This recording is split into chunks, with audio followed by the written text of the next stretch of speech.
What made you say yes to the Bears in the first place?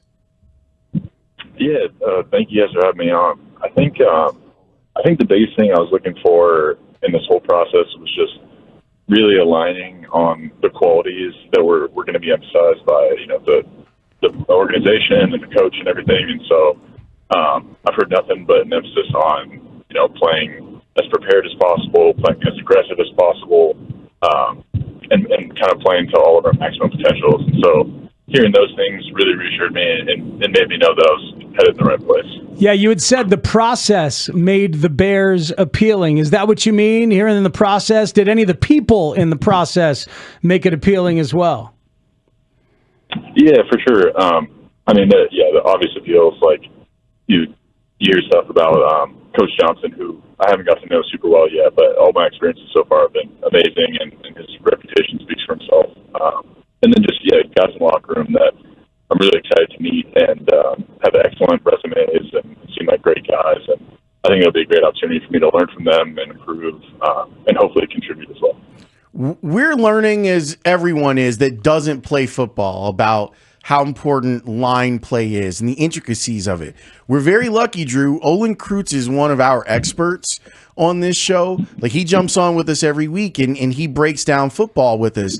When it became apparent that you were a target for the Bears, this is what he said about you and why you're a good fit. And then they went and got the number one center on the market, Drew Dalman. Very consistent, good technique, good outside zone football player, has played with young quarterbacks, can get guys lined up, can get the call out, can do the job that he needs to do in the prime of his football career, guys, at 26. Really just coming into his own as a football player. Hopefully he keeps ascending under Coach Rochar. Dalman is an outside zone guy, so I haven't watched all his film yet, haven't seen him do a lot of pulling, but I'm sure he can. I'm sure he can pull if he needs to pull. He looks like that kind of athletic center. A guy who can get on the second level. Down there with the Denver Broncos, Tom Nalen was their center. Reminds me a lot of Drew Dalman, guys.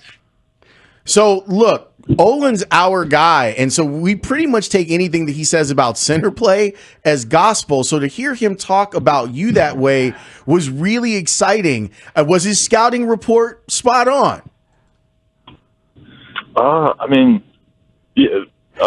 He's the expert here, so definitely. I have a hard time saying I have anything figured out. So I feel like I always have room to improve. But yeah, definitely. I love the outside zone game, and I love some of the other wrinkles that sound like they're coming. So yeah, I think it'll play to my strengths, and hopefully it'll be able to help us win. So he referenced Tom Nalen from the old Alex Gibbs Broncos. They did it pretty damn well with lots of different running backs. I bet you can do more than outside zone, though, right? If there's going to be more stuff coming, as you mentioned, we're excited about the variety that's coming. Are you?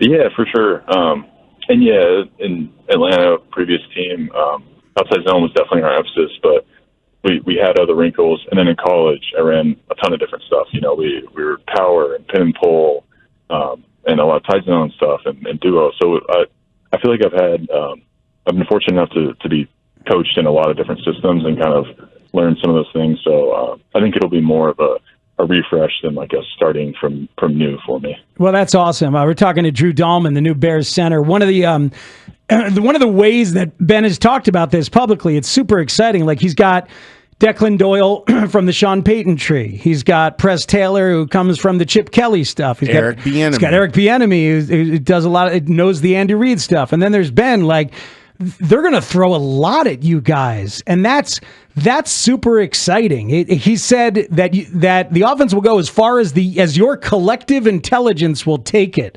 What a cool approach. Isn't that true? That's an exciting approach for fans to hear, that's for sure. Yeah, no, very exciting. And it makes me really anxious and excited to just get all the guys together and kind of start hearing that stuff and digesting it. And as he's talking about, build the cohesion and the knowledge so that we can begin to execute all those different, excellent coaches' ideas, and then kind of learn, where we thrive, where we need to work on the most, that kind of thing. So I feel like having all that knowledge is going to be a huge advantage for us. Drew, when you were growing up, what was the dream? Was the dream to play center, or were you like, no, I'm going to be the best receiver that's ever lived? Like, well, what was the athletic dream when you were growing up, and when did you find out that you were a center? Yeah, I think probably kind of a common thread for a lot of kids that play O-line is you kind of work your way from outside to in. Like you try to entertain the tight end dream and defensive end, and then you play tackle, and then you play guard, and then center's kind of the last stop. So, yeah, I definitely worked my way through there. But, yeah, I mean, my dad played offensive line. I thought it was awesome. I always thought it was really cool and something I wanted to do. So I think that was kind of what I knew.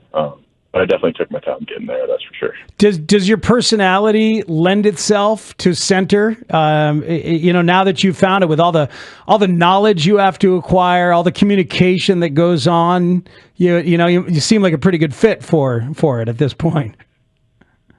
Yeah, I definitely love that side of the game. I think it adds fun layers to it and kind of allows you to build an advantage by preparation and by knowledge and kind of thinking, what's the defense thinking here? What are they telling us?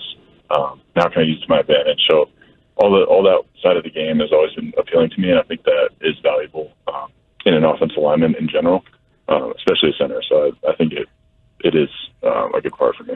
How do you go about building the relationship with a quarterback and you two being on the same page as far as what you see and what they see and how to make it all work? Yeah, I think kind of the good and bad is I think it's reps. You can't cheat it, but it's also it's simple. You know what you need to do, and it's get a million reps with each other and learn the kind of things that what do they want to focus on? What do I want to focus on? What are things that we can take off each other's plate? Things like that. So you kind of get a feel for every guy being different. But yeah, it'll be hundreds and hundreds of hours and thousands of reps and everything like that to get to the point where we need to be. But I think that's an exciting prospect and something that we're looking forward to. In hearing you talk about this yesterday, I thought it was brilliantly stated by you that the job of the center is to take the stuff that's not exclusively on the quarterback's plate and add it to your own. I really like it crystallized it for me on what that job is supposed to be and how an offensive line can help a quarterback out. When did you come to that realization as a player that in your role you can help the quarterback by making it so he doesn't have to do everything?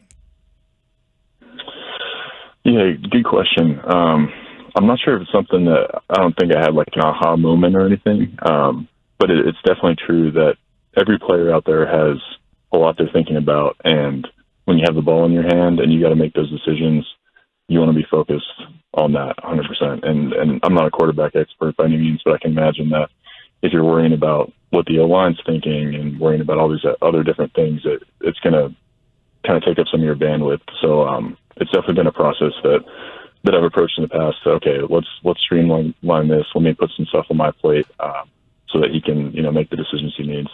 Yeah, it's cool. You talked about it, like how helping Michael Penix was a pleasure, you said, and in that context, it's really cool to think about because like Caleb's going to need you. It's a brand new offense here. So, and not all rookies or guys in a brand new offense, they don't necessarily point out the protections at the beginning of the year, right? I mean, that might be on you. Is that one of the things you can take off his plate? Yeah. That'll ultimately be, the coach's decision and things like that. So I think that will shake out. So I don't think I can say, definitively one way or the other what the roles will be. But for sure, that's a role of the offensive line at all times is to evaluate the defense, see, what kind of tells are they giving us, what does their alignment say, what's out of the ordinary. And that's information that you absolutely have to pass on to the quarterback so he can know. So I think, I'll definitely make that a personal emphasis for myself.